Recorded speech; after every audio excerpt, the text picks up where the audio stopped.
नमस्कार भिवंडीवालो, भिवंडीकरांनो, माझ्या मित्रांनो, माझ्या बहिणींनो, आयांनो, माझ्या भावांनो. आज भिवंडीची परिस्थिती ट्रॅफिकची एवढी भयानक आहे की आता 2 तास झालं. इथे दाखव, त्याच्या अगोदर पण तुम्हाला दाखवलं ही ट्रॅफिक बघा. आणि याच्याच वरती मेट्रो धावणार आहे भविष्यात. आता ती कधी धावेल याची काय मला शाश्वत वाटत नाही. आणि माझ्या मताने हा जो ब्रिज आहे त्याच्यावरती मेट्रो धावणार नाही, मला याचं भविष्य दिसतंय. आणि त्यानंतर 2 वर्षानंतर याचं तोडायचं टेंडर निघेल असं मला वाटायला लागलं.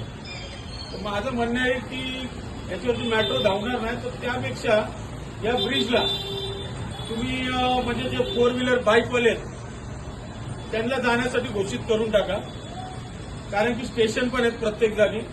तर त्या स्टेशनला तोडून खाली धामणकर नाक्याला उतरायचं त्याला धामणकर नाक्याला रोड करा, ज्याला अंजूर फाट्याला उतरायचं त्याला अंजूर फाट्याला रोड करा.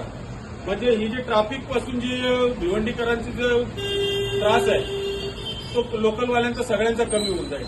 तर तुमचं याबद्दल काय मत वाटतंय ते मला तुमच्या